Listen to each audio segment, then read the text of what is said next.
Então, pronto. Agora está gravando a aula de hoje, dia 17 de agosto.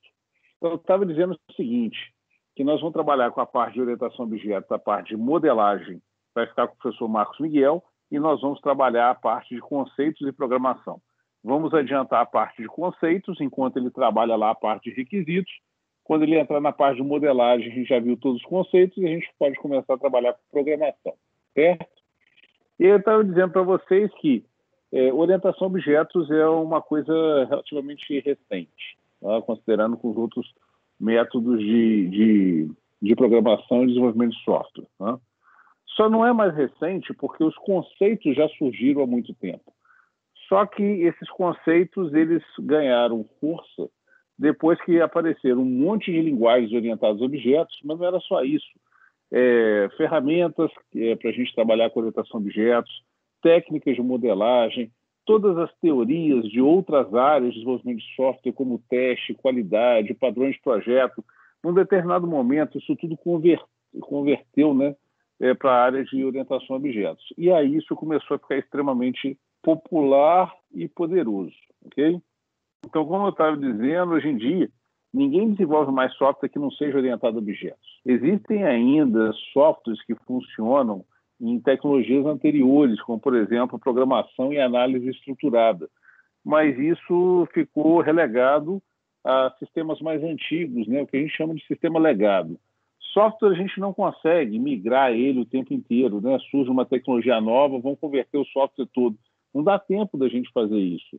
Então, os softwares que são desenvolvidos em tecnologias anteriores, eles continuam funcionando por muitos anos. Então, vocês vão encontrar, assim, nas empresas, uma série de coisas que trabalham, né, foram construídas de forma não orientada a objetos, mas normalmente são coisas legadas, coisas novas em cima de orientação a objetos. Ok?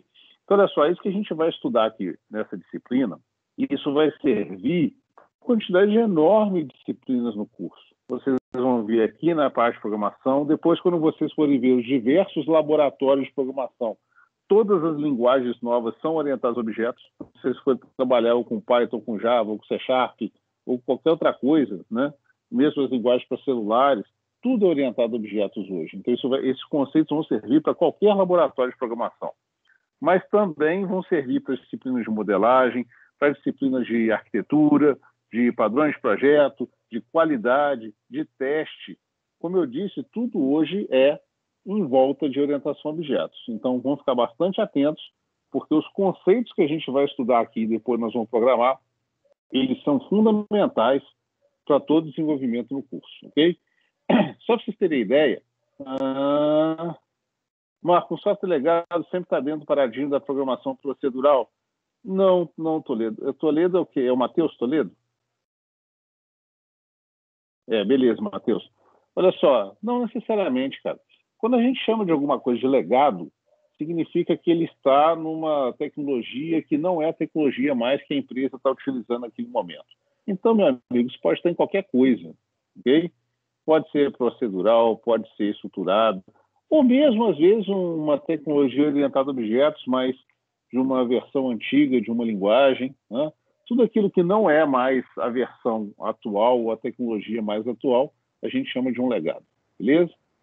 E olha só para vocês terem ideia, quando a gente fala de orientação a objetos, tem um monte de tópicos para a gente estudar, tá vendo? Tem a parte de introdução, a parte de conceito, a parte de desenvolvimento. O ML vocês vão estudar lá com o professor Marcos Miguel, que é a linguagem de modelagem unificada, que é toda a parte de diagramação e modelagem de sistemas. O RUP, que é uma metodologia de processo, ou seja, como é que você organiza e estrutura o seu desenvolvimento de software. A parte de teste, a parte de refatoração, que é você melhorar a estrutura do seu código. Os padrões de projeto, persistência, que é a gravação do objeto, né? Quando você vai gravar alguma coisa no banco de dados, a gente chama isso de persistência. Então, vocês verem que esses conceitos a gente vai estar envolvendo em vários aspectos. Na nossa disciplina aqui, nós vamos tratar dos 3 primeiros tópicos, ok? E as outras em outras disciplinas do curso. Tá? Bibliografia. Livro de Eduardo Bezerra, é um bom livro sobre o assunto, mas vocês vão ver que ele vai dar mais apoio lá ao professor Marcos Miguel, que é a parte de modelagem, mas ele também trata dos conceitos aqui para a gente. Acho que eu já tinha comentado com vocês, o Eduardo Bezerra foi um colega meu de doutorado, Esse livro é um livro bacana, um livro bem didático, gosto dele, né? Depois, um outro livro importante para a gente na área, esse aí, o ML Guia do Usuário, escrito pelos 3 amigos, ok? Que é o professor Grady Bush, James Rumbor e Var Jacobson. Esses 3 caras, vocês vão ouvir falar deles o tempo inteiro. Né? O que aconteceu com a orientação a objetos ao longo dos anos? Vou fazer aqui só um comentário rápido, o professor Marcos Miguel deve trabalhar isso lá com mais detalhe. O que aconteceu com a orientação a objetos? No início, né, quando as coisas ainda não eram orientadas a objetos, eram muitos sistemas utilizando uma coisa que a gente chamava de metodologia estruturada. Naquela época, começou a se perceber que aquela metodologia não era mais aderente aos novos tipos de sistemas que a gente construía. Por exemplo, não dava para fazer modelagem. Gente, quando eu falo de modelagem, modelos, entendo que é o desenho da estrutura de um sistema. Pensem numa planta que um arquiteto está desenhando de uma casa. Aquilo ali é um modelo, ok? Um projeto. Tá? Então, em software, a gente também desenha modelos e projetos antes da gente começar a programar. E aí, o que começou a acontecer? As linguagens de programação começaram a apresentar características que as ferramentas que a gente tinha para modelar não contemplavam. E uma coisa muito evidente foi quando começou a surgir a questão da programação orientada a eventos. Entendam que programação orientada a eventos não é a mesma coisa que programação orientada a objetos. Programação orientada a eventos surgiu mais cedo com o advento do Windows. Okay? Então, lá no início, quando começou a surgir o Windows, interface gráfica, que todo mundo migrou para esse tipo de coisa, a programação que a gente fazia lá na época era uma programação orientada a eventos. E aonde está a diferença desse tipo de programação? Que quando a gente tem uma interface gráfica visual do Windows e você clica num botão, aquilo ali é um evento que você está executando. Então, toda a programação que está associada ao evento clicar naquele botão é executada quando você tem essa ação. Tá, cara? Então, antigamente, quando a gente construía software sem a interface gráfica, você tinha lá um monte de campos na tela e você tinha que seguir a ordem que estava ali. Digita no primeiro campo, passa para o segundo, digita, passa para o terceiro, digita. Você tinha que ir avançando um a um. Você até podia voltar, mas era um a um também.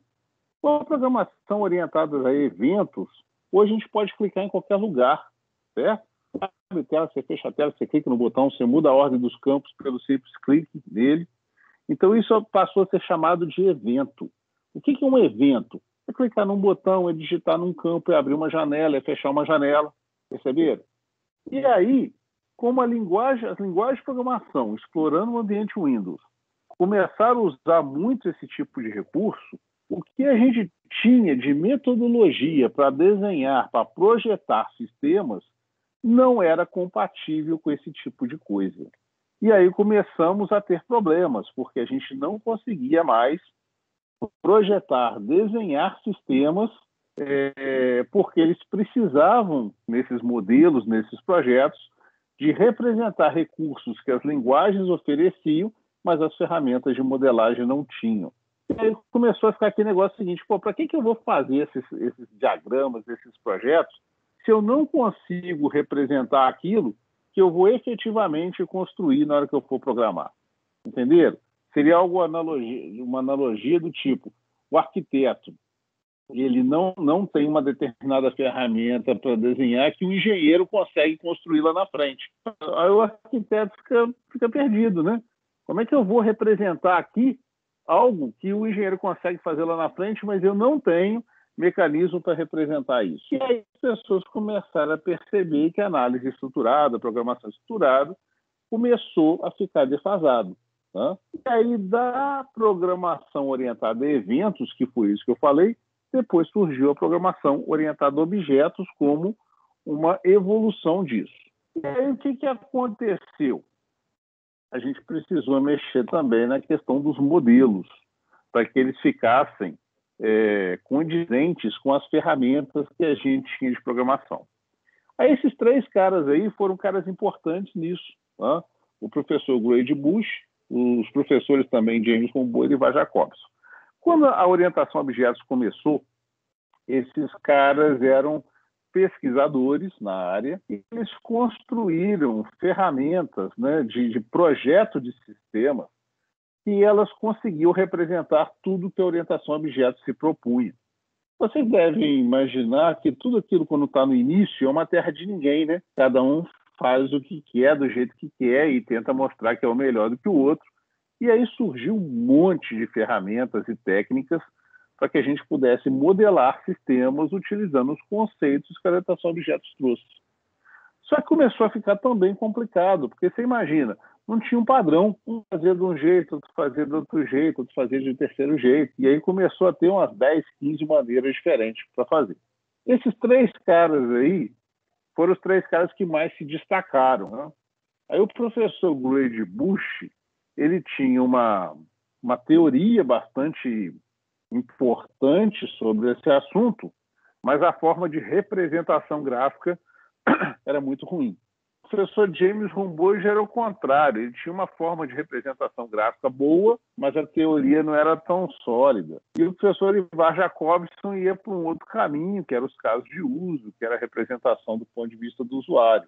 Então, esses 3 caras, né, que tinham os trabalhos mais relevantes, num determinado momento eles se uniram. Por isso que a UML é chamada de linguagem de modelagem unificada. É a unificação dos métodos mais conhecidos que existiam naquele momento, né? E aí são os métodos desses 3 professores, ok? Então eles ficaram conhecidos como os 3 amigos. Não sei se eles eram amigos não, tá? Mas ficaram conhecidos como os 3 amigos. Foram os caras que se juntaram para poder pegar o que tinha de bom nas suas metodologias, unificaram isso e deram o nome de UML. Então, o UML vocês vão ouvir falar o tempo inteiro quando a gente fala de orientação a objetos, né? É a técnica para a gente fazer desenho, modelo, projeto, né, de software que usa orientação a objetos como premissa de trabalho. Entenderam isso? O professor Marcos Miguel vai trabalhar isso com calma com vocês, tá? Mas eu só quero justificar a minha bibliografia porque aparece o UML o tempo inteiro nos livros e porque as coisas hoje elas não conseguem ser separadas, né? Quem fala de orientação a objetos está falando de UML. Então, os livros normalmente tratam de UML apresentando os conceitos no início. Tá claro isso para vocês, gente? Me dá um ok pelo chat, porque eu estou acompanhando aqui. Tá de boa, tá de boa. Beleza, ótimo. Tá? E aí, vamos lá. Outro livro importante para a gente é o livro do Martin Fowler, chamado de UML Essencial. Okay? Esse livro, gente, é um dos livros mais vendidos no mundo sobre o UML. Né? Mas eu coloquei ele como terceiro na nossa lista porque ele é um livro, esses livros que a gente chama de... são livros de referência. Normalmente ele é um livro para quem já conhece o assunto e vai tirar uma dúvida, né? Então esse livro aqui ele é importante, mas como a gente quer começar mais do zero, ele ficou aí no terceiro lugar, tá? Esse livro aí do Cockburn, que é Escrevendo Casos de Uso Eficaz, o Marcos Miguel vai usar muito, ainda mais no início da disciplina, e depois mais uns livros aí de orientação a objetos, ok? Continuando, existem outros livros sobre o assunto. Para a gente aqui vai ser importante esse livro aqui, comentei sobre ele na semana passada, Aprenda Orientação, Programação Orientada a Objetos em 21 Dias. Essa série, como eu já disse, não é legal, né? Mas esse livro é interessante. Né? Marcos, tem algum livro sobre design patterns a recomendar? Matheus, tenho e não tenho, né? Existem alguns bons livros sobre padrões de projeto, mas padrões de projeto é uma coisa bem mais avançada no ponto de vista de programação orientada a objetos, tanto que é uma disciplina que a gente vê ela mais para o final do curso, provavelmente eu mesmo vou ministrar, né? Mas a gente trata disso depois, porque normalmente a bibliografia sobre padrões de projeto é uma bibliografia que ela é difícil de usar, né? E aí eu construí um outro material de apoio, inclusive publiquei um monte de artigos sobre esse assunto, que dá uma outra maneira de ensinar esse assunto. A gente conversa depois, isso é mais lá para frente. Tudo bem? Ok. Um históricozinho de um slide, não gosto de ficar perdendo muito tempo com isso não, mas é só para vocês entenderem que os conceitos de orientação a objetos não são novos não, tá?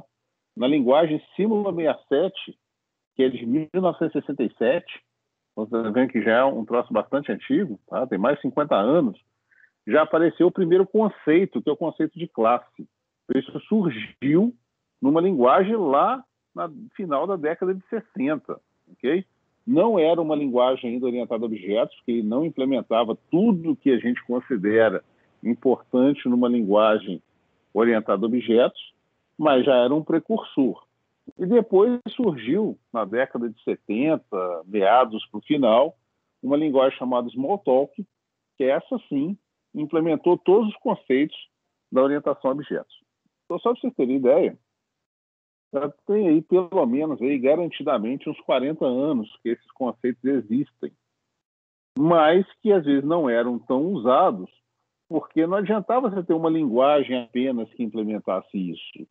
A gente precisava de toda uma infraestrutura onde a linguagem é um dos elementos que todo mundo tivesse trabalhando com orientação a objetos para fazer com que isso fosse efetivo, né? Ok? Bom, e por que a gente estuda orientação a objetos? Né? Primeiro, uma noção mais intuitiva. Né? Quando a gente constrói sistemas, a gente tem que estar olhando para os objetos e como eles interagem. Eu perguntei na semana passada, num sistema acadêmico, o que vocês enxergam no sistema acadêmico. Se fosse na época da análise estruturada, que as pessoas estavam muito preocupadas nas funções do sistema, as respostas seriam sempre assim: cadastrar aluno, cadastrar professor, cadastrar a turma, emitir diário, calcular a aprovação. Percebam que tudo está começando com um verbo no início. Né? Mas quando você pergunta para as pessoas hoje, né, principalmente aquelas que estão começando na área, e que aconteceu com vocês na semana passada, e eu pergunto, o que tem no sistema de controle acadêmico? As primeiras respostas não foram verbos. Vocês começaram a me falar aluno, professor, disciplina, isso são objetos, ok? Ou seja, os estudos demonstraram que as pessoas elas não pensam em termos de funções, elas pensam em termos dos objetos que elas visualizam, né? Então, quando a gente começa a construir sistemas utilizando orientação a objetos, isso é uma forma mais natural para o ser humano entender um determinado problema computacional e resolvê-lo. É muito mais natural a gente pensar nos objetos, como eles interagem, do que ficar pensando em funções e verbos para representar as características de um sistema. Então, uma coisa é isso, a noção é intuitiva. O mundo é representado por objetos. Isso é mais natural para a gente pensar, ok?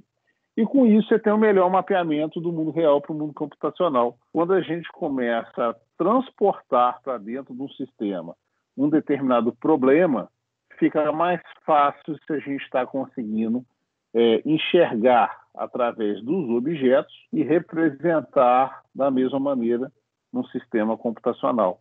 Ou seja, se eu olho que eu tenho um aluno no mundo real, eu vou construir um objeto aluno dentro do meu sistema computacional. E isso para todos os demais elementos. Então fica mais simples da gente entender essa transição. Okay? Melhoria da qualidade e produtividade. Já se demonstrou que sistemas orientados a objetos eles têm maior qualidade, porque a gente consegue, inclusive em questão dessa aí da produtividade, o que está na linha de baixo de reutilização, a gente consegue efetivamente reaproveitar melhor os objetos que a gente já construiu. Imagina que você fez um sistema para uma faculdade e depois vai fazer um sistema para um cursinho. Tanto a faculdade quanto o cursinho tem aluno. Se você tem um objeto chamado aluno, você consegue levar isso para outro contexto com mais facilidade e reaproveitar, reutilizar aquilo que você já fez. Se você consegue reutilizar, obviamente a sua produtividade aumenta. E a qualidade também, porque se você fez algo que já demonstrou que funciona num outro sistema e você consegue levá-lo para um sistema novo, a tendência é que ele continue funcionando, então a qualidade dele também é maior. Ok? Melhoria da manutenção. Pessoal, manutenção de software é um assunto importante. Lá mais para o final do curso, vocês vão ter uma matéria específica sobre manutenção. Mas só para vocês terem uma ideia, a gente fica muito preocupado em desenvolver um software e entregar para um cliente. E aí parece que o problema terminou. Gente, na realidade, mal começou. Né? Software continua em uso por muitos e muitos anos depois que você entrega. E a partir do momento que você entrega, você precisa continuar alterando esse software para atender às novas necessidades do cliente, mudanças de legislação, mudanças de computadores, softwares, equipamentos e por aí vai. Esse processo a gente chama de manutenção. Né? Igual a gente dá manutenção em automóvel, a gente dá manutenção em software. É garantir que ele continua funcionando depois que você entregou aquele produto. Né? E manutenção, gente, todas as pesquisas mostram que, no mínimo, 70% de tudo que você gastar no software, seja tempo, seja recurso financeiro, ele é gasto na etapa de manutenção. Então, olha só, aquilo que a gente imagina que eu vou fazer um software e vou entregar e está resolvido, você só gastou 30% do esforço e do dinheiro até esse momento. Manutenção é uma atividade extremamente importante. Tá? E os estudos também já mostraram que orientação a objetos faz com que seja mais simples eu dar manutenção. Então, isso é importante porque consome uma quantidade muito grande de recursos. Tá? E auxilia a gente a melhorar a complexidade, como essa figurinha que eu mostrei na semana passada. Hoje em dia, cada vez mais os sistemas eles são mais complexos, apesar de que a gente tem que aparentar para o usuário sempre um grau de simplicidade. Okay? Hoje a gente usa muito aplicativos nos celulares e vocês percebem que os aplicativos eles tendem sempre a ser o mais simples possível de uso, apesar de que ali por trás, às vezes, tem uma complexidade grande de coisas que estão acontecendo. A brincadeira da velhinha aí, né? Ela está ali numa interface bastante simples, um botãozinho, só tem um botão, mas quando ela clica tem uma parafernália gigante de coisa atrás. Então, a orientação de objetos vai ajudar a gente também a administrar essa complexidade. Beleza? Bom, aqui tem uma comparação entre sistemas estruturados e orientados a objetos. Eu não vou tratar disso aqui agora, não. Tá? Só que a gente volta nisso no final. Então, pronto. Vamos começar a olhar para os nossos conceitos. Tá? Já fizemos uma introdução sobre o assunto. Vamos começar a olhar para os nossos conceitos. Quais são os conceitos que a gente tem que aprender e saber quando utilizar? Basicamente isso aqui, olha. O que são objetos? O que são classes? O que é abstração, encapsulamento, herança, polimorfismo, associação, agregação e composição, né, são variantes de uma mesma coisa, a gente vai estudar, persistência e reutilização. Okay? Esses conceitos a gente tem que entender muito bem, porque, como eu disse, eles vão ser utilizados numa quantidade muito grande de disciplinas. Não é só programação, não. Análise, teste, qualidade, padrões, arquiteturas, ok? Tudo vai usar os mesmos conceitos. Então, a gente precisa estar com isso muito bem entendido. Tá? Então, por favor, eu vou começar a apresentá-los agora e qualquer coisa que vocês não entenderem, me interrompam imediatamente. Tá? Estou tentando justamente mostrar da importância da gente entender bem esses conceitos, então não deixem passar, por favor, ok? Assim que a gente estudar toda a parte conceitual, nós vamos voltar e nós vamos implementar todos esses conceitos, ok? E aí nós vamos usar a linguagem Python para fazer isso, tranquilo? Mas depois a gente trata desse assunto lá na frente. Primeiro vamos estudar os conceitos. Eu pretendo não me estender muito nessa parte teórica. Quero ver se na semana que vem eu consigo ter finalizado isso, tá? Para a gente depois começar a colocar a mão na massa, igual a gente já está acostumado a fazer. Tranquilos? Bom, nessa parte específica de conceitos, a bibliografia são os dois livros que eu já tinha citado, o livro do Eduardo Bezerra e o livro de Programação Orientada a Objetos, ok? Vamos começar, então. Olha só. O primeiro conceito é o conceito de paradigma. Né? Toda hora vocês vão escutar alguém falando assim, Pô, você sabe programar no paradigma da orientação a objetos? Ah, você sabe modelar usando o paradigma da orientação a objetos, ok? O que é a palavra paradigma? Né? Paradigma, gente, simplesmente um conjunto de regras sobre um assunto, ok? Se eu perguntar para vocês o seguinte, qual que é o paradigma da boa higiene? O que vocês me responderiam? Coloque aí para mim. Lavar as mãos, beleza? Tomar banho, ok? Escovar os dentes, beleza? Matheus, todos os conceitos que consideramos higiênicos não é uma boa resposta, tá? Porque você está me respondendo com uma coisa que é subjetiva, ok? Todos os conceitos que consideramos depende do que cada um considera.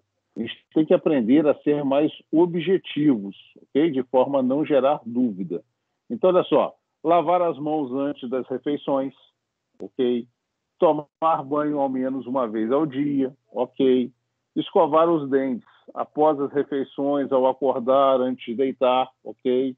O Renato colocou aqui, usar desodorante após o banho, certo? Então, olha só, isso são ações pontuais. Está entendendo, Matheus? Está muito claro. Você está dizendo exatamente o que você está chamando de boa higiene. Não pode ser algo genérico, algo que dê margem a mais de uma interpretação. Beleza? Então, olha só, isso aí que vocês falaram está correto. O paradigma da boa higiene é um conjunto de regras e de conceitos onde eu tenho elementos como lavar as mãos antes das refeições, escovar os dentes após as refeições, ao acordar e antes de deitar, tomar banho pelo menos uma vez ao dia e por aí vai. Então, esse é o paradigma da boa higiene. Quando eu falo paradigma da orientação a objetos, é o conjunto de ações, de regras e de conceitos que regem toda essa teoria, ok? Então, na verdade, a palavra paradigma nada mais é do que a junção das coisas que a gente vai ver a partir do próximo slide. Beleza? Tudo bem? Então, vamos ao primeiro conceito do paradigma da orientação a objetos, que é o conceito de objeto. Tá? Olha só, é extremamente importante, se o negócio chama paradigma da orientação a objetos, a gente saber que é um objeto. Beleza? Um objeto, gente, é qualquer coisa que existe no mundo real. Ponto. Está definido que é um objeto. Então, se a gente começar a pensar o seguinte, eu sou um objeto. Cada um de vocês é um objeto. Cada sala de aula é um objeto. Cada aula é um objeto. Pode ser um objeto não físico, né? Uma sala de aula é um objeto físico. Uma aula é um elemento que está acontecendo, como agora, e é considerado um objeto. Só que ele não é físico, né? Como uma viagem. Então, olha só, o que são objetos? Tudo que existe no mundo real, todos os conceitos que a gente interage com eles. Né? No nosso caso, no sistema acadêmico, quais seriam os objetos envolvidos? Todos os alunos, todos os professores, todas as disciplinas, todos os livros na biblioteca, todos os computadores nos laboratórios, todas as salas de aula, todos os funcionários na secretaria, todas as notas de vocês, todas as frequências, os históricos escolares, os diplomas, ou seja, todos os conceitos envolvidos, a gente chama de um objeto. Ok? Cada um é um objeto. Se eu tiver uma sala aqui que eu tenho 50 alunos, eu estou dizendo que eu tenho 50 objetos de alunos. E por aí vai. Entenderam que é qualquer coisa que existe no mundo real, a gente chama de um objeto? Tá?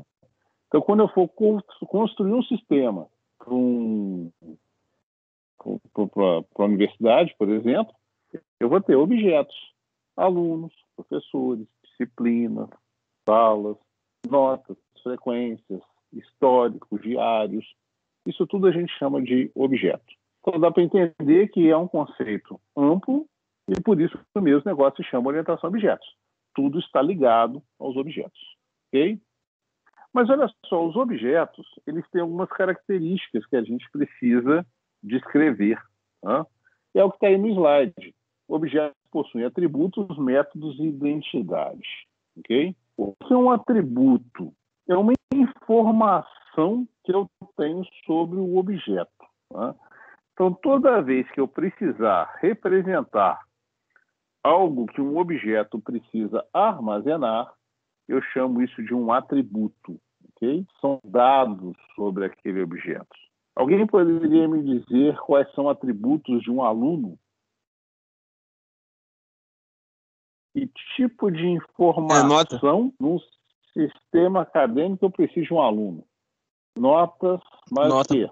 Nome, frequências, mais o quê? Nome já foi, Matrícula, CPF, RG, e-mail, endereço, RG, ok? Beleza? Olha só, todos Isso os aí. dados que eu preciso armazenar para um aluno, a gente chama de atributo, ok? Então, os atributos de um aluno são nome, endereço, CPF, RG, nome do pai, nome da mãe, nome da escola que ele fez o segundo grau, né? Estou falando de uma instituição de ensino, a gente precisa desses dados quando você chega, né?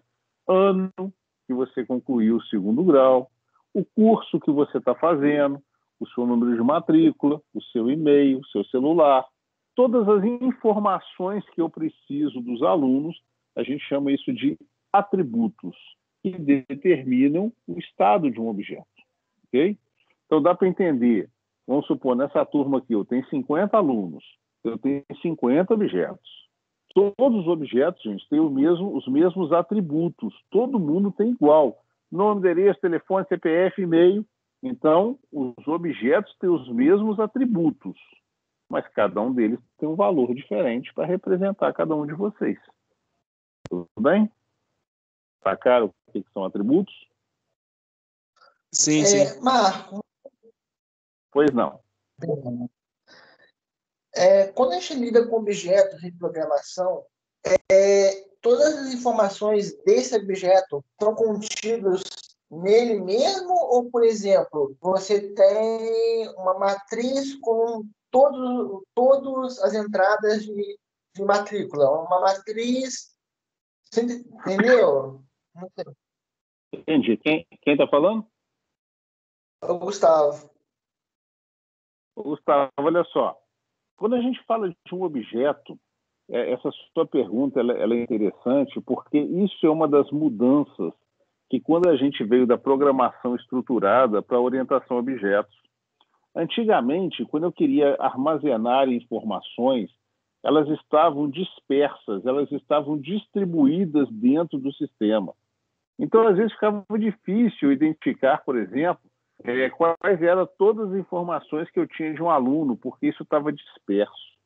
O conceito da orientação a objetos, o próprio conceito de objeto, né, ele faz com que, dentro desse objeto, a gente coloque ali dentro tudo que é dele.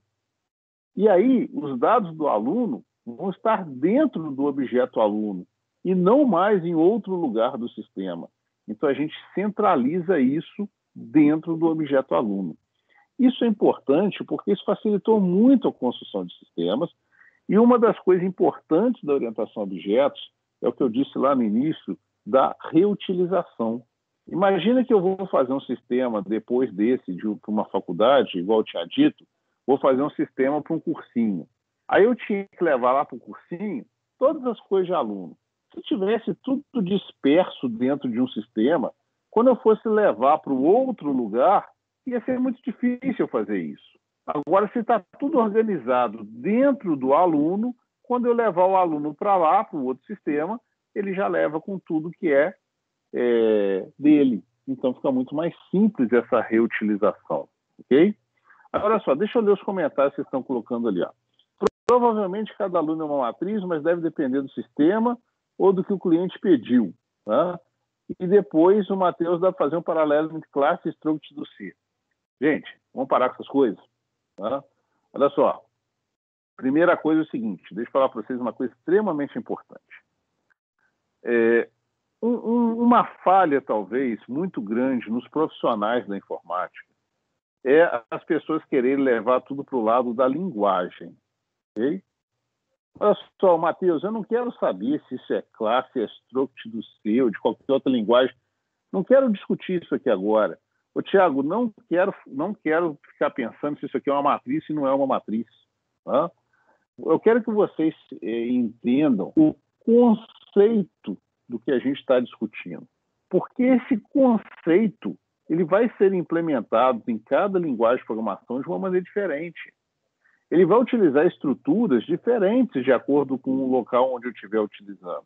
Eu disse para vocês que esses conceitos são importantes em vários pontos hoje da construção de sistemas. Então, não vamos começar a pensar numa linguagem ou numa técnica em particular. Eu quero que você esteja com a mente mais aberta. Sabe por quê? Senão, quando você vai, às vezes, conversar com um profissional da área de desenvolvimento, tudo que você fala, o cara já começa num linguajar muito técnico. Ele quer dar uma solução para o problema. Nós aqui não estamos pensando na solução, nós estamos pensando no problema. Entendam isso, por favor. Tá? Antes de você dar solução para alguma coisa, a gente tem que entender bem o problema. Okay? Aliás, existem vários estudos que mostram que uma quantidade muito grande de insucesso no desenvolvimento de software é porque as pessoas querem atacar diretamente a solução, sem entender primeiro qual que é o tamanho do problema que tem nas mãos. O desenvolvedor de software quer resolver o negócio e está escrevendo linha de código. Não é assim. Se você começa a escrever linha de código, você está preocupado com a solução que você está dando. Você nem entendeu direito qual que é o problema que você tem nas mãos. Ok? Então, olha só, principalmente nessa primeira parte aqui da disciplina, eu não quero fazer nenhum tipo de associação com nenhuma linguagem de programação ou com nenhuma outra tecnologia que exista, porque eu não estou preocupado com isso. Eu estou preocupado com o problema. Estão sacando a ideia? Tá? Então, a gente tem que entender o problema para depois a gente pensar na solução que a gente vai dar para esse problema. Não se esqueçam que vocês são profissionais da área de computação e a computação é uma atividade meio. Vocês vão estar desenvolvendo software para tipos de problemas que vocês nunca nem imaginaram na vida. Tá? Imagine que vocês são contratados para trabalhar agora num laboratório que está pesquisando a vacina da Covid, né? E vocês veem que os caras, de vez em quando, começam a falar agora de célula T, não sei das coisas. O que a gente entende disso? Nada. Okay? Você não pode chegar lá e estar preocupado em desenvolver o software se você nem entende direito o que é aquela área, como ela funciona, como é que são os conceitos que estão ali dentro. Então, primeiro a gente tem que entender o problema. Depois a gente pensa na solução. Tá? Deixa eu ver o que o Natan falou aqui. É mais fácil pensar na solução por completa primeiro ou ir fazendo um improviso. Natan, não vou nem te responder, cara. Se eu estivesse perto de você, eu voava no seu pescoço, cara. Olha só, nada de improviso, né, gente? Nada de improviso, ok? Aliás, a gente não pode trabalhar em nada na vida, né? Tentando improvisar.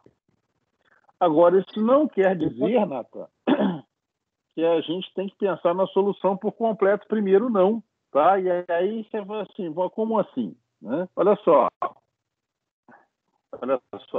que gambiarra. Né? Olha só, não dá para a gente querer resolver ou entender um problema todo por completo logo de início. Você imagina que eu falei para vocês agora da gente fazer um sistema de apoio lá para os pesquisadores da Covid. Cara, um sistema de apoio significa que esse sistema vai ter que realmente ajudar profissionais de uma determinada área. E para os caras chegarem naquilo ali, eles fizeram 4 anos numa graduação, depois fizeram mais 2 anos de mestrado, se bobear tem mais 4 anos de doutorado. Os caras têm uma vida trabalhando com aquele tipo de tecnologia que a gente chega, de repente, de paraquedas naquele momento para construir um sistema para apoiar o que os caras estão fazendo. Não tem como a gente, do zero, entender tudo que os caras estão fazendo ali para poder fazer um sistema que apoie as atividades dele. Não dá.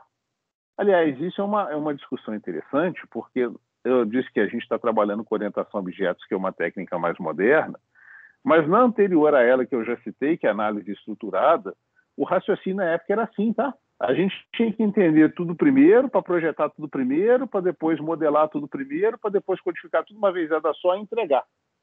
O que isso acontecia como resultado no final? Sistemas que não atendiam a necessidade do usuário, porque a gente não conseguia entender tudo a priori, num primeiro momento, para fazer um sistema maravilhoso depois. Hoje, as metodologias para a construção do sistema são baseadas em metodologias que a gente chama de iterativas e incrementais, ok?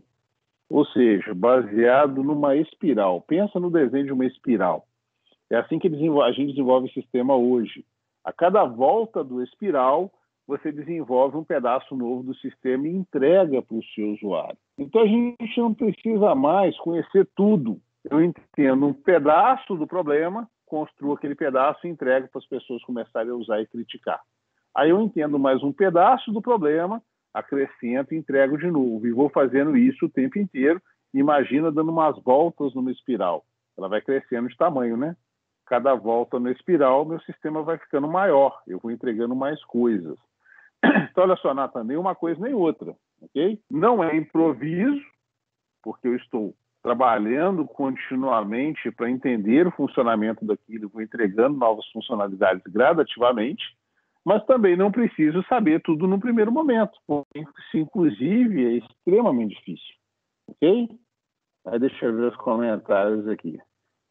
Gustavo falou de software de gaveta, não sei nem o que é isso, né? Franciane, a gente pode desmantelar o problema e resolvendo aos poucos. Sim, Franciane. Isso, inclusive, é um conceito muito utilizado na área de desenvolvimento de software.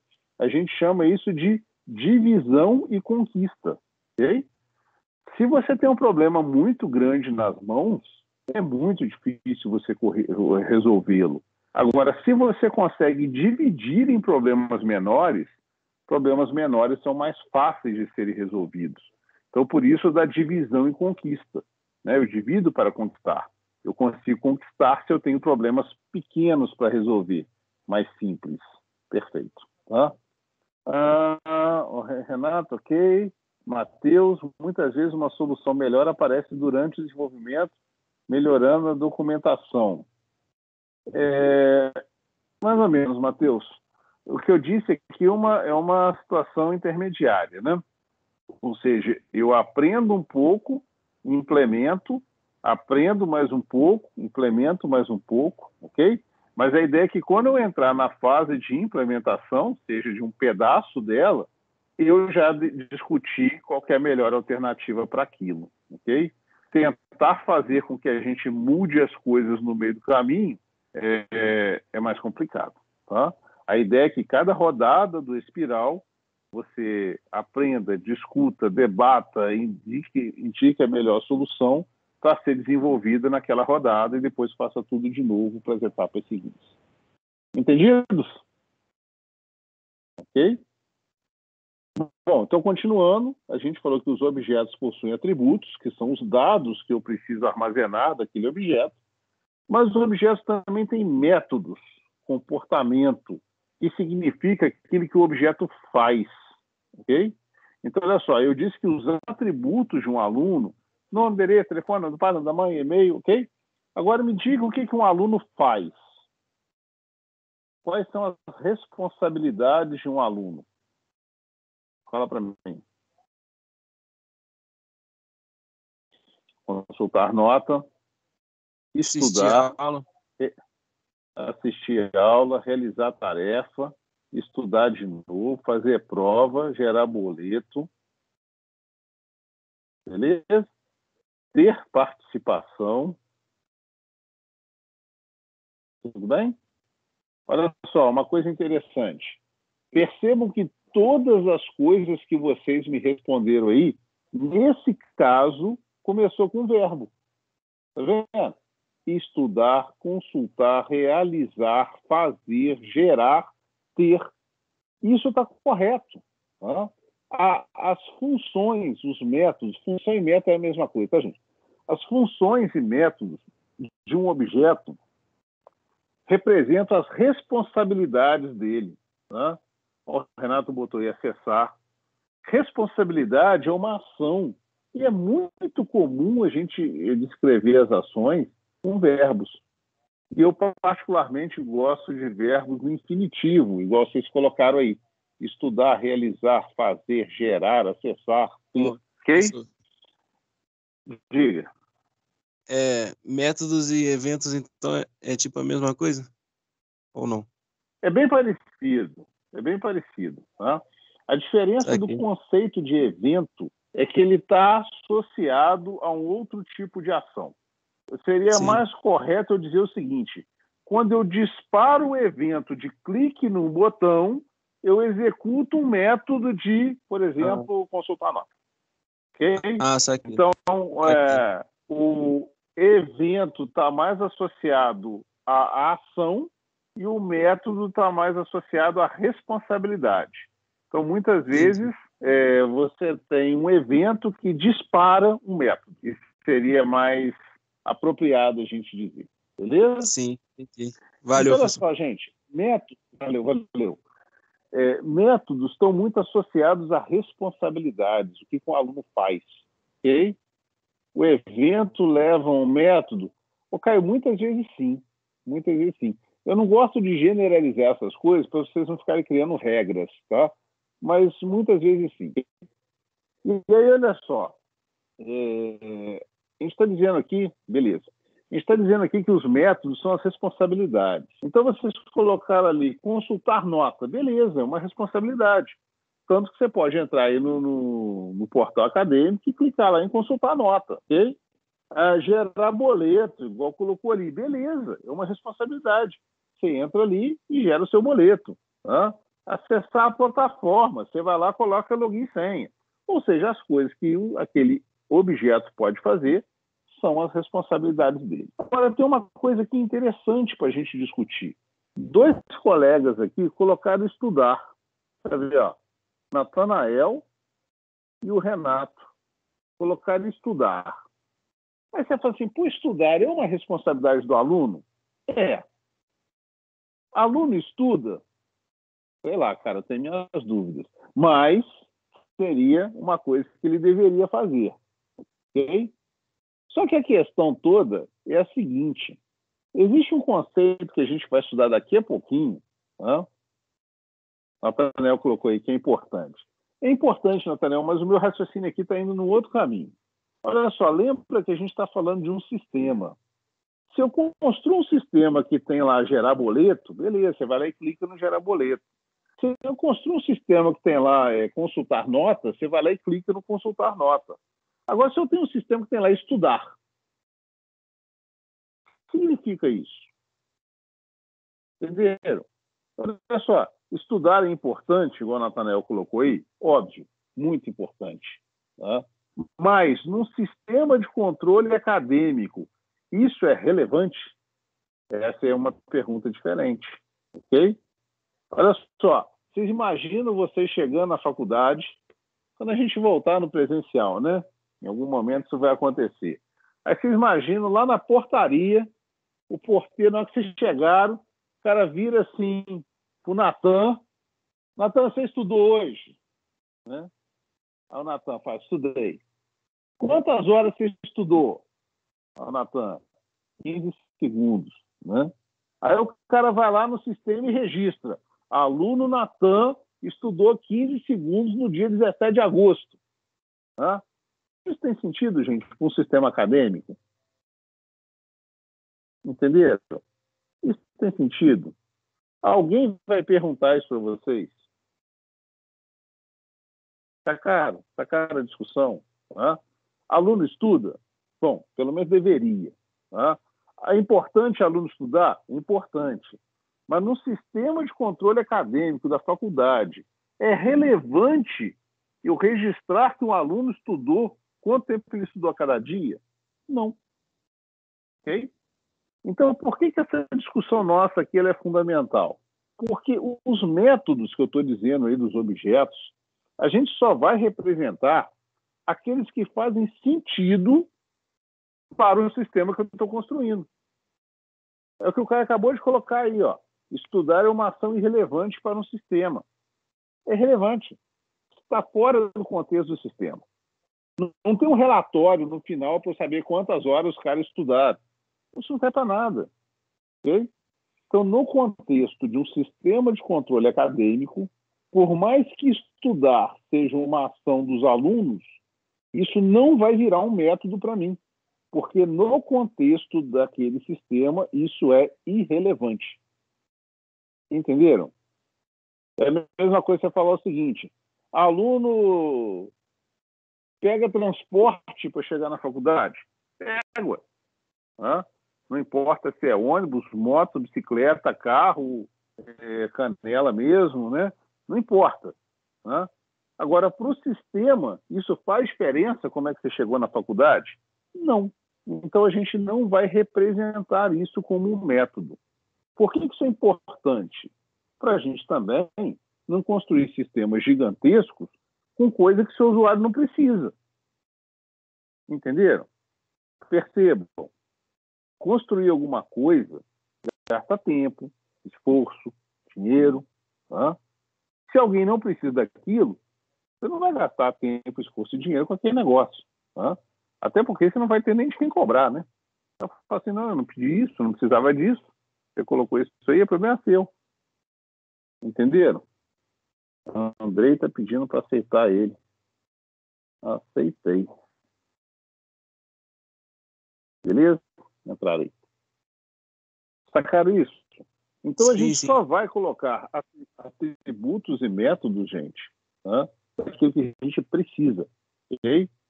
E o Renato colocou aí, ó, o que interessa no estudar são as notas. Aí sim, Renato. Tá?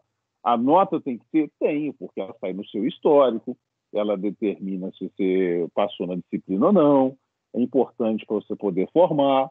Agora, as notas eu tenho que ter. Agora, o ato de estudar, eu preciso. Ok? Até porque vai que tem alguém aí que consegue tirar nota boa sem estudar. Né? Pode ser. Ok? Então, estudar não é determinante para o sistema. Agora, as notas são. Entenderam, gente? A gente vai ver daqui a pouco, eu vou voltar nisso aí. Isso é um conceito da orientação a objetos chamado de abstração.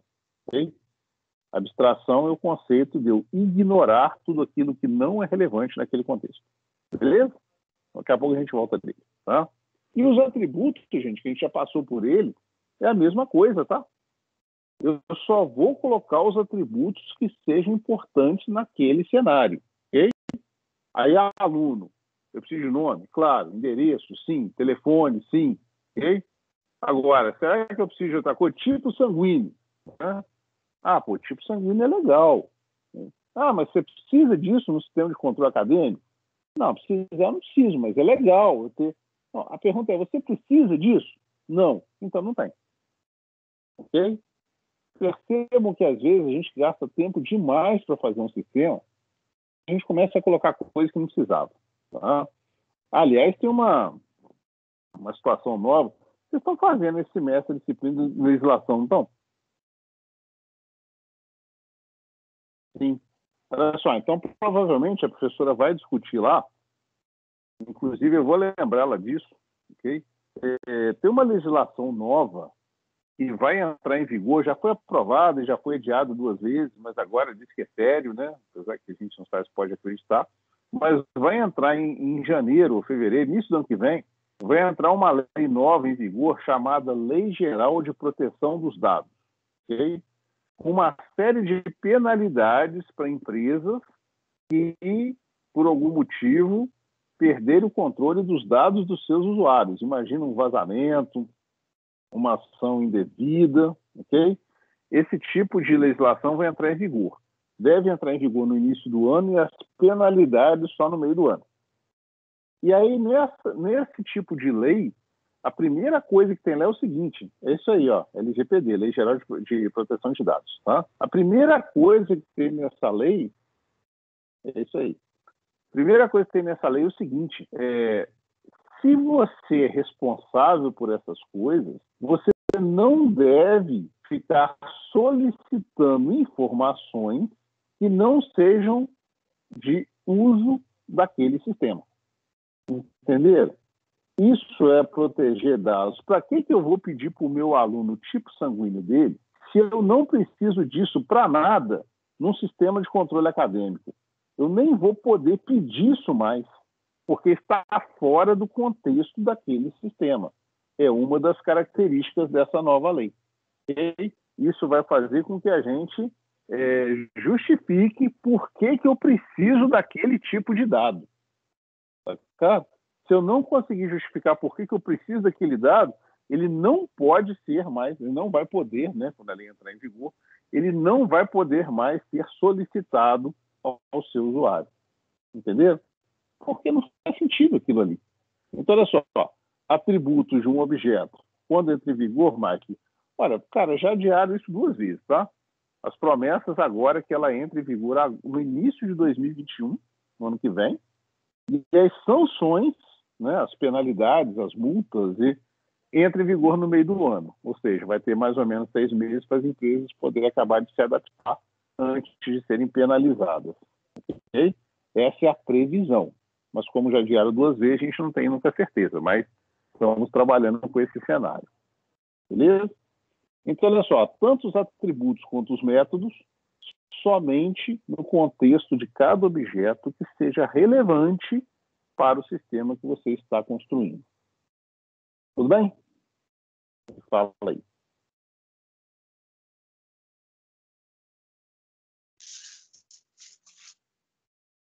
Beleza. Vamos para frente. E o outro conceito que a gente tem de identidade.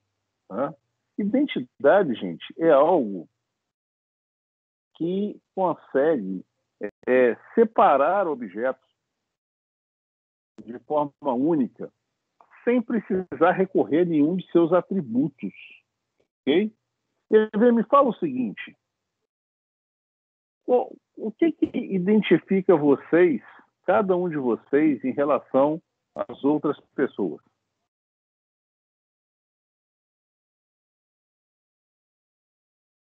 Matrícula, CPF, RG. Beleza, vamos começar a discutir com esses... Aí, o Natan botou de novo CPF. Beleza, vamos começar a discutir por aí? Vamos lá. Primeiro é o seguinte.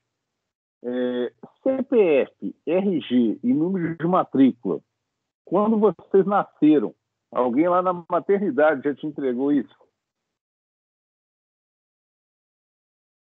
Não. Né? O Joel colocou ali pensamento, mas pensamento é abstrato demais. Né? Eu preciso ter alguma coisa que identifique as pessoas. Nome, cor, DNA. Algumas características físicas, foto, físico. Então, peraí, vamos começar a discutir. Olha só. Começaram lá na frente, sim, são atributos. Com certeza são atributos. Mas vamos entender um pouquinho essa discussão. Né? Começou a colocar matrícula. Matrícula, gente, é um troço que não existe, né? Foi criado dentro das escolas porque a gente não tem outra forma de diferenciar os alunos. Certo? Aí fala assim, CPF também não existe. Foi uma coisa criada pelo ser humano porque a gente não conseguia distinguir as pessoas dentro de um mesmo país. Então foi inventado. RG, mesma coisa. RG normalmente é dentro dos estados, né? Apesar de que tem uns que são nacionais, tipo Detran, mas são atributos, sim, alguém falou isso aí embaixo, mas eles foram inventados, né? Porque não tinha outra maneira da gente identificar as pessoas, ok? Ninguém tinha nada que olhando para assim, esse cara, esse sujeito aqui, não tem dúvida. Alguém colocou aqui embaixo, quer ver? Nome. Não, Luiz Fernando, nome não é. Okay? Eu conheço um monte de gente que tem o mesmo nome. Aliás, o meu nome completo, que é Marco Antônio Pereira Araújo, outro dia eu fiz uma consulta num site da Receita com o meu nome completo e apareceram 4 pessoas no Brasil com esse nome inteiro, igualzinho. Entenderam? Uma vez eu trabalhei com um sistema aqui na Prefeitura de Juiz de Fora que eles usavam o nome para poder identificar os funcionários. Deu um maior problema. Né? Por quê? Eu lembro que José da Silva tinha 4, não, tinham 3 José da Silva. O cara chamava só isso, José da Silva. tinha 3. Aí cadastrou o primeiro. Quando foi cadastrar o segundo, o sistema não deixou, porque já estava cadastrado. Aí como é que cadastraram o nome da pessoa? José da Silva 2. Quando for cadastrar o terceiro, tiver que cadastrar como José da Silva 3. E olha que problema, você está mudando o nome da pessoa. E esse nome aparece nos relatórios, contra-cheque, é nome que vai para a questão da previdência, para aposentadoria, para INSS, conta bancária. Olha a confusão, entendeu? Os caras tiveram o nome alterado. Isso não é brincadeira não, tá? Isso foi real, ok? Então, nome, gente, não é uma boa estratégia, ok? Aí o Caio colocou a cor e piorou. Tá? Quantas cores existem, né? Na questão de... Estou entendendo que você deve estar falando em relação à raça, né? A gente classifica numa quantidade pequena de cores, né? É o branco, é o negro, é o pardo, é o asiático, o amarelo, o indígena, né? Aí você tem lá meia dúzia de cores, de raças, pelo menos assim, as principais, né? E aí, se você coloca lá que alguém é indígena, tem milhões de pessoas indígenas, então não serve para identificar ninguém, ok? O Natan colocou o DNA. O DNA, tá, sim, seria uma maneira de eu identificar de forma única as pessoas. O problema é que se eu perguntar para você, Natan, me fala aí seu DNA para eu consultar aqui no sistema. Você vai me falar o quê? Fala aí, Natan, seu DNA. TCAAGGGGGGG. É de brincadeira, né, cara? Olha só, entenderam? Ninguém. O DNA, ninguém sabe o seu DNA. E mesmo que soubesse, deve ser um código tão gigantesco que não dá para a gente usar isso, né, impresso numa carteira para mostrar lá no cinema, né? Na secretaria, entendeu? Então, o DNA, ele é útil, óbvio, mas não para a gente identificar as pessoas no sistema, né? Aí colocou aqui, o Yuri colocou foto. Foto, Yuri, é um problema também, tá? Olha só, vocês estão usando a gente está usando cada vez mais a questão da autenticação, até inclusive nos celulares, né, por reconhecimento facial. É bem bacana, ok? Mas ainda é complicado. Vou dar um exemplo para vocês. Eu tenho 2 filhas gêmeas, ok? Idênticas, tá? É muito difícil eles conseguirem identificar uma a outra pela foto se vocês não têm um convívio muito grande com elas. Tanto se é verdade que o celular delas, que tem identificação facial, uma abre o celular da outra pelo reconhecimento de face. Então, já complicou. Entendeu? Imagina uma situação, por exemplo, o cara fez uma plástica. Pronto, já não é mais a mesma face. O cara sofreu um acidente, já não é mais a mesma face. Ok? Talvez em algumas situações, como barba ou alguma outra característica, possa influenciar no reconhecimento. A gente hoje, por exemplo, usando máscara o tempo inteiro, os celulares não estão abrindo mais com reconhecimento facial se usando máscara. Então, foto também começa a ser complicado. Tá? O que mais que alguém colocou aqui? Digital. Digital, Renato, também é um problema. Não sei se vocês sabem disso, mas tem gente que não tem digital. Tá? Por alguma característica física ou por pessoas que têm contato com um certo tipo de produto químico muito tempo, ou por um corte, um acidente, uma queimadura. A pessoa não tem digital. Está entendendo que isso não é um problema tão simples? Tá? O Luiz Fernando colocou aqui o nome, mas o nome também não serve. Nome da mãe. Franciane, não. Nada que seja relativo a nome consegue identificar as pessoas de forma garantida, de forma única, ok? Ou seja, de cara, irmãos têm a mesma mãe, tem o mesmo nome, mas eu posso ter, por exemplo, Maria da Conceição Silva, 500 com esse nome no país, mães de pessoas diferentes. Então não resolve. Né? Verruga na ponta do nariz se tira, né, Matheus? Pode falar bobagem na minha aula. Né? Vamos ver o que.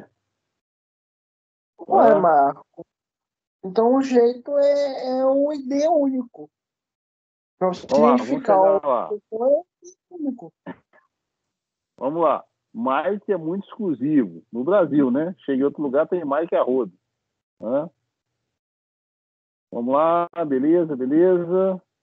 Aí vem a risada aqui embaixo, que a gente fala que o cara perdeu a... Ô, Matheus, eu vou te tirar dessa disciplina, tá? Uai. Esse você tá fora. Tá? Vamos lá. Ok. Beleza. A íris, né? Íris é uma possibilidade, tá, gente? A íris ela é única nas pessoas. Mas a gente também tem um dispositivo, uma dificuldade enorme para poder fazer leitura de íris, né? Então, olha só, vocês estão percebendo que a gente começa a ter uma necessidade de identificar as pessoas, mas a gente não tem nenhuma característica física nata que nasça com a gente e nos distingue uns dos outros. Por isso que a gente teve que começar a inventar números, ok? Então, por isso surgiu CPF, matrícula, RG, título de eleitor, certificado de reservista, número do plano de saúde. Começou essa confusão danada, entenderam? Aí você fala, precisava disso? Não. CPF podia ter resolvido a vida de todo mundo, tá? Mas isso também vem de um problema histórico, ok? Nem todo mundo tem CPF, né? Hoje em dia isso está melhorando. Hoje em dia está se dando CPF para as crianças quando nascem, ok? Mas até muito pouco tempo atrás, as pessoas tiravam o CPF quando queria, normalmente depois que fazia 18 anos, né? Quando tinha necessidade de abrir uma conta em banco, aí começava a exigir o CPF. Mas tem uma quantidade gigante, gente, de gente que não tem CPF. Você vê esse negócio desse auxílio emergencial do governo aí. Quantos milhões de pessoas não conseguiram receber porque não tinha CPF? Entenderam? Então, por conta disso, cada órgão foi inventando os seus códigos, né? Chega na faculdade, o cara não tem CPF. Ah, pô, não tem problema, vou dar um número de matrícula para ele aqui, depois ele traz. Entenderam? Tá? Então, por isso que a gente cria aí as identidades específicas. Tá? Por isso que o Matheus colocou aí, cria um ID. ID, gente, é a sigla, ou a gente fala às vezes ID, é o prefixo de identificador mesmo. Tá? Mas, Matheus, isso é uma solução, mas é uma solução que ela não é natural. As pessoas não têm esse ID. A gente foi obrigado a inventar porque não tinha outra maneira. Entenderam? Tá? E aí, olha só, por que a gente está falando de identidade aqui no objeto? O objeto, na técnica aqui nossa, ele vai possuir uma identidade independente de qualquer um dos seus atributos, ok? Como nós possuímos uma identidade que somos nós mesmos, né? Ou seja, ou o nosso DNA, ou o simples fato da gente existir, a gente não precisa, para viver, a gente não precisa de CPF, RG, identidade e por aí vai. Nós somos diferentes cada um dos outros, né? Talvez pelo nosso DNA, apesar de não ser uma informação que a gente consiga apresentar. Mas nos objetos nossos aqui, eles têm uma identidade. Todo objeto, quando ele é criado, o objeto tem que ser criado. Quando o objeto, quando ele é criado, ele recebe uma identidade própria, que é totalmente diferente um dos outros. Nunca se repete e que não dependa de nenhum dos atributos que vocês definiram para aquele objeto, ok? Então, só para vocês entenderem, um objeto tem dados, que são seus atributos, métodos, que são as suas responsabilidades naquele contexto, e tem uma identidade própria, dada no momento da criação do objeto, independente dos atributos que você colocou. Daqui a pouco a gente vai discutir melhor sobre isso. Entender o que é um objeto para a gente aqui, no contexto dessa técnica. Tá? E aí tem os exemplos dos objetos aí de baixo. Tá? Vamos pegar aqui a lâmpada. Tá? Matheus, eu estou com vontade de te expulsar dessa turma, Matheus. Tá? Já cansei de falar aqui agora e tá rindo do Matheus, não, gente. Deixa eu brigar com ele, viu? Senão, hein? Mas olha só, não. Matheus, presta atenção. Eu disse para vocês aqui que nesse momento da disciplina a gente não está preocupado com a solução, certo? Então, eu não quero saber se tem banco de dados, se tem sistema, Matheus. Eu quero entender o problema. Tá? Esse é um conceito que a gente falou ainda agora de abstrair. Okay? Eu quero ignorar qualquer característica técnica para entender a raiz do problema. Matheus, por que isso é importante? Daqui a pouco, gente, vocês vão estar entrevistando o usuário. Você imagina você conversando com o seu usuário, tá? Que é um cara que não entende nada de computação e não é para entender mesmo, porque cada um na sua área, certo? Aí você vira para o cara e fala o seguinte: então eu posso colocar o CPF como chave primária? O cara vai virar né? Chave primária é um conceito de banco de dados que vocês vão estudar lá na frente, certo? O seu usuário, ele não tem que entender disso, ok? Ele é ignorante nesse assunto. Pessoal, ignorância não é ofensa. Ignorante é alguém que não conhece sobre algo. Eu sou totalmente ignorante numa quantidade enorme de outros assuntos, certo? Então é o seguinte, né? Olha lá, aquele negócio de autoincremento, né, Nathan? Ninguém vai ficar falando isso perto do seu usuário. Isso não é o vocabulário para você usar perto de um usuário, certo? E por que as pessoas ficam falando de banco de dados e de sistema? Porque aquilo que eu disse ainda agora, as pessoas ficam com uma necessidade, os desenvolvedores ficam com uma necessidade técnica muito grande de que não é o momento para isso. Você vai tratar de aspecto técnico quando você estiver construindo o sistema.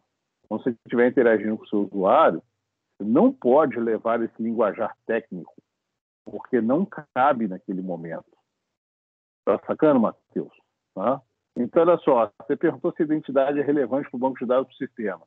Só vou te responder para você não ficar bravo comigo. É relevante para os dois. Tá?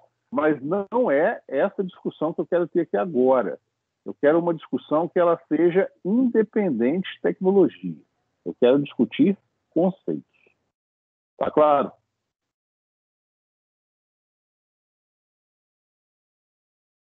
Beleza, Matheus? Beleza, tá? Beleza. Tá, pessoal, isso é importante para todo mundo. Né? Não fiquem bitolados com a situação do tecnicismo que está aí por trás. Vamos primeiro entender o problema. Depois a gente pensa na solução dele. Ok? Então vamos pegar essa lâmpada aí, como exemplo. Tá?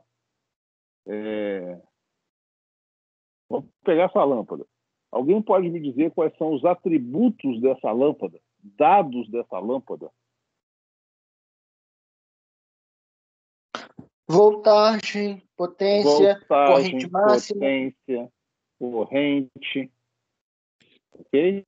Talvez o tipo da lâmpada, o tipo, se é fluorescente, incandescente, a cor da luz, né? Se é amarela, se é branca, o material, beleza. Me fale os métodos de uma lâmpada. O que uma lâmpada faz? Quais são as responsabilidades de uma lâmpada? Ligar, iluminar, desligar, eventualmente queimar. Beleza? Tranquilo? É isso que a gente quer representar nos objetos. Lembrando que os atributos e métodos em função do contexto onde aquilo está sendo inserido. Beleza?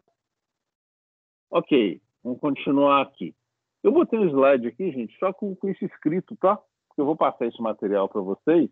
Esquentar poderia ser. Né? Eu vou passar esse material para vocês, vou colocar lá no Canvas depois. Aí eu coloquei uns slides aqui com os conceitos inscritos para vocês se lembrarem na hora que estiver estudando. Mas isso aqui a gente já discutiu.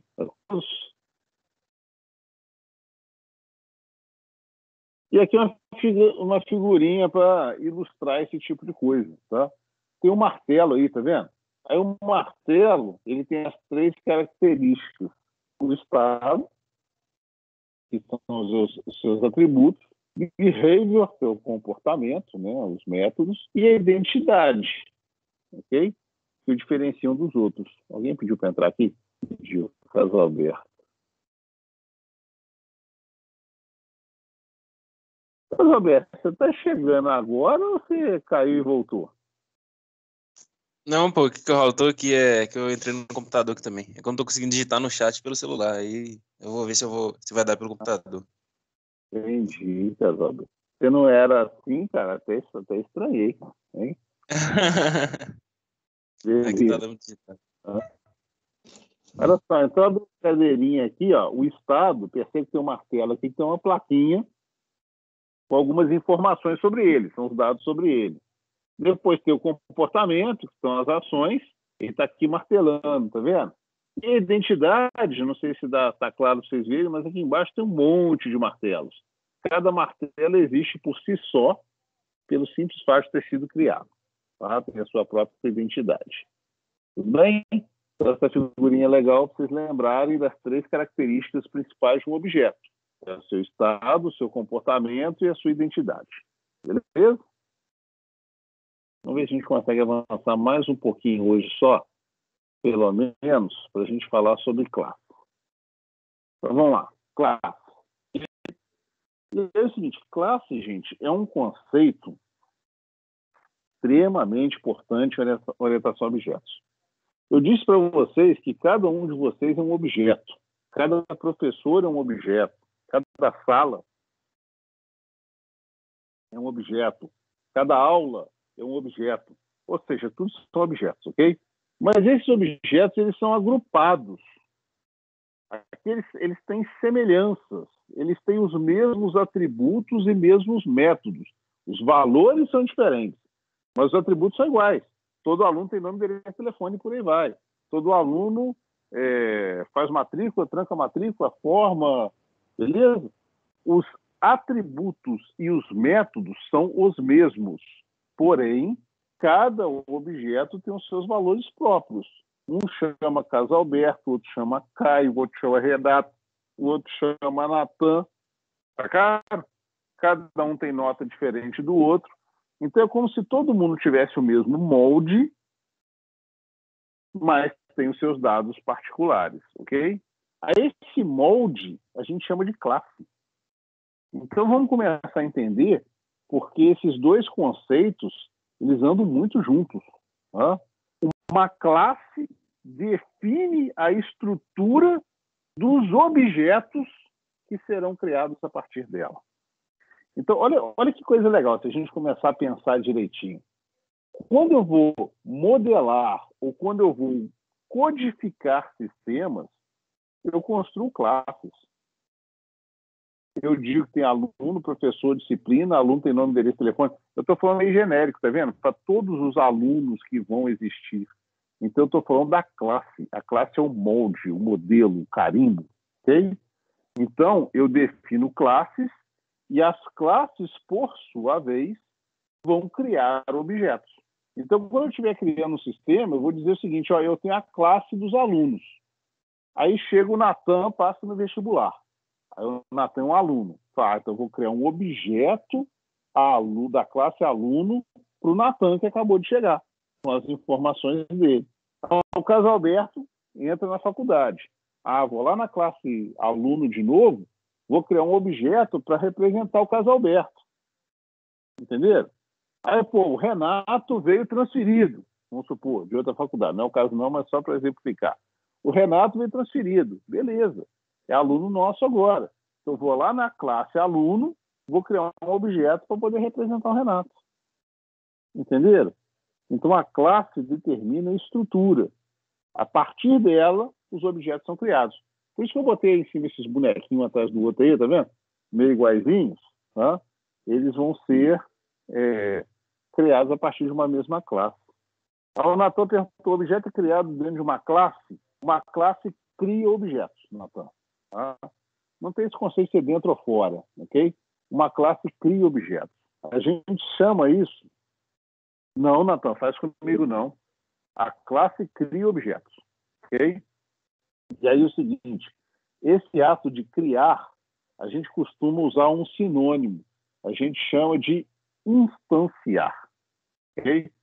Por que a gente usa esse nome instanciar no lugar de criar? Porque instanciar é muito mais bonito, entendeu? Você chega assim, vou instanciar um objeto da classe aluno. Olha como é que isso fica legal, cara. Entendeu? Você está numa reunião, né? Transfia para mim o objeto da classe professor. Cara, isso fica muito top, cara. Entendeu?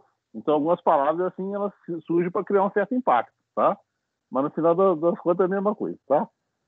Estava bebendo aqui, quase engasgou. Natan, não fique bebendo água do meio da minha aula, entendeu? A partir da próxima aula, Natan, eu vou exigir que você fique com o vídeo aberto, cara, para ver se você está aí prestando atenção. Certo? Beleza? É mais elegante. É isso aí, tá?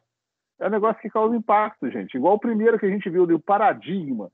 Você não vai chegar para alguém e falar assim, que é programa orientado a objetos? Mas é um troço chulo, né?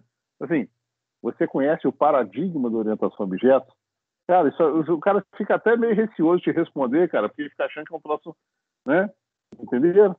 Né? Então, olha só. Ô, Matheus, eu tô com vontade de tirar você da minha aula, cara. Hein? Que metafísica de Platão, Matheus? Hein? Entendeu? Filho, lembra daquele negócio do mundo das ideias, de Platão? Eu gravei esse negócio de classe e objeto por causa disso. Porque a gente tem a ideia, por exemplo, cadeira. A gente tem a ideia da cadeira. Só que uma cadeira é diferente da outra. A gente tem uma classe cadeira, mas o jeito que a gente instancia a cadeira, o objeto, é diferente.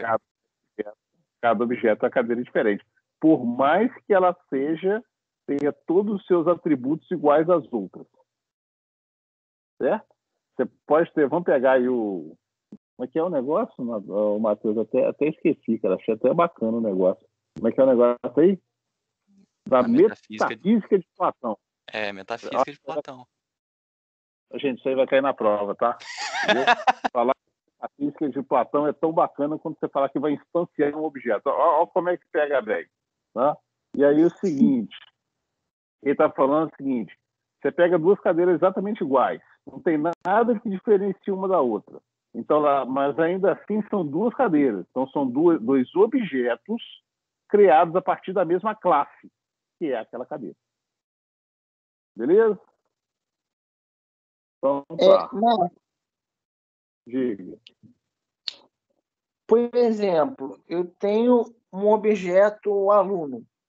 Se um aluno tiver alguma coisa que mude o atributo dele, eu teria que criar uma outra classe para poder...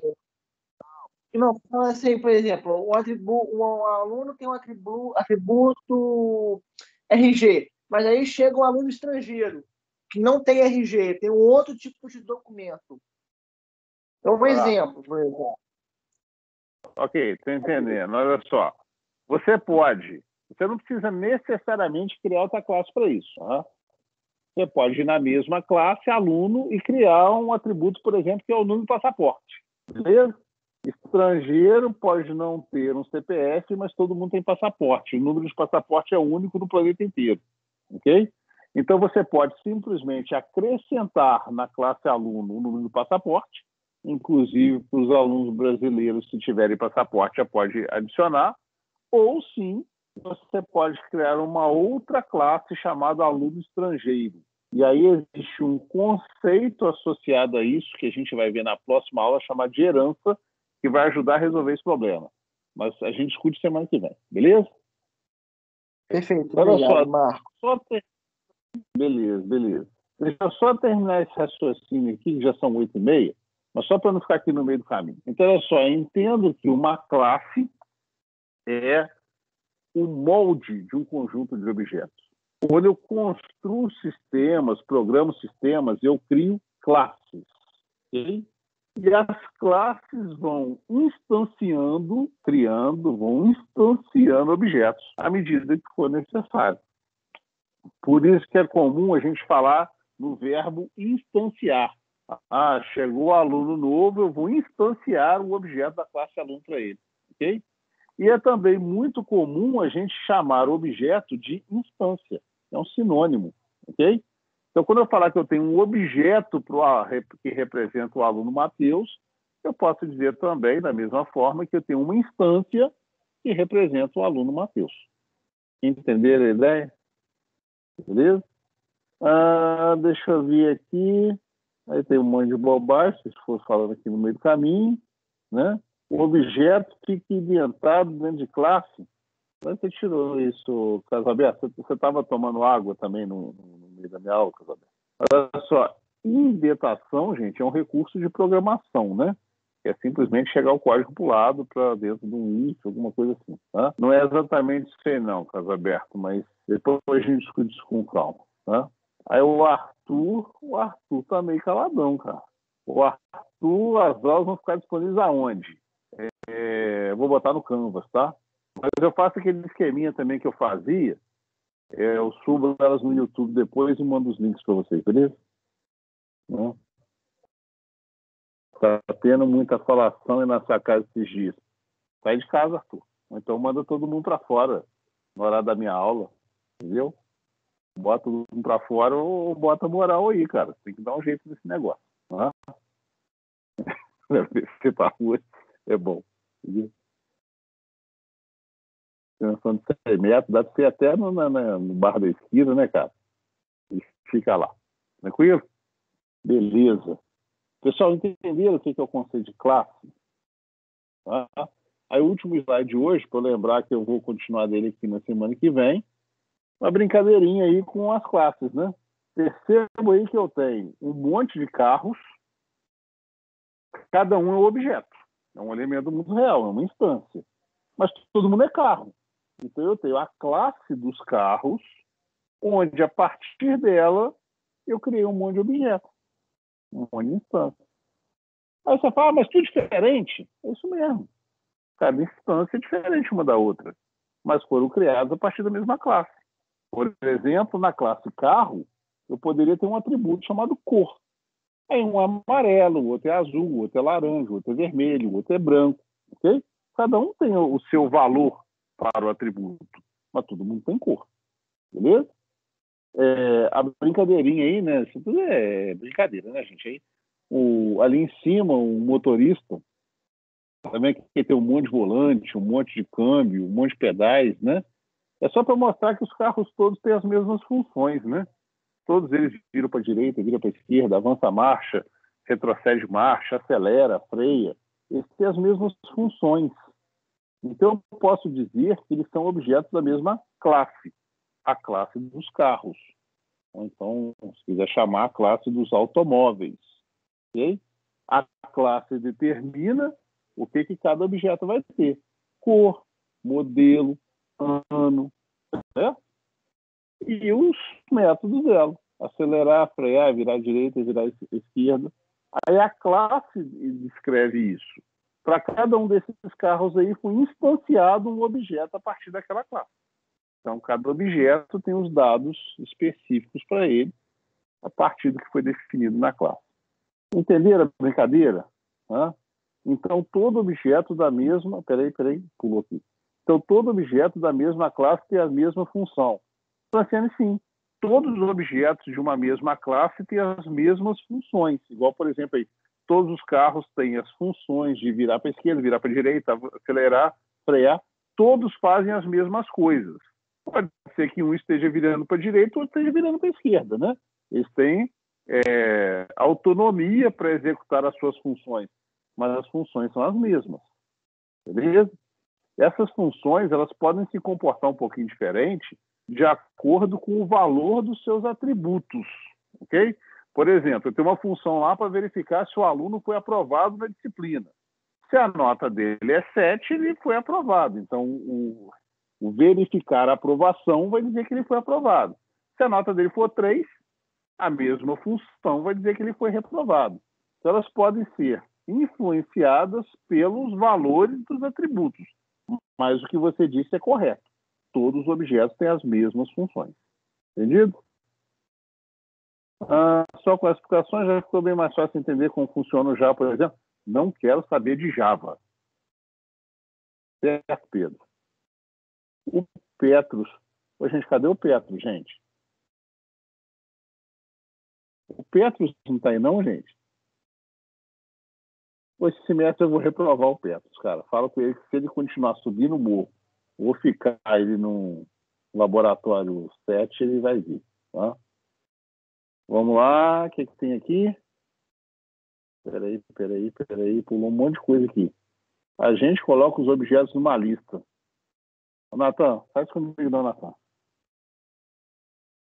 Natan, eu vou ficar triste contigo, cara. Você sabe que eu gosto de você pra caramba, você fazer isso comigo, cara. Olha só. Não quero saber de lista, de matriz, de nada disso. A gente está estudando os conceitos. Ah, você pode colocar o objeto numa lista? Pode fazer o que você quiser, cara, mas não é a discussão do momento. A gente está entendendo quais são os conceitos. Esqueçam o tecnicismo, pelo menos por enquanto. Depois a gente vai precisar dele. Mas senão a gente vai ficar aqui associando um conceito a uma forma de implementação.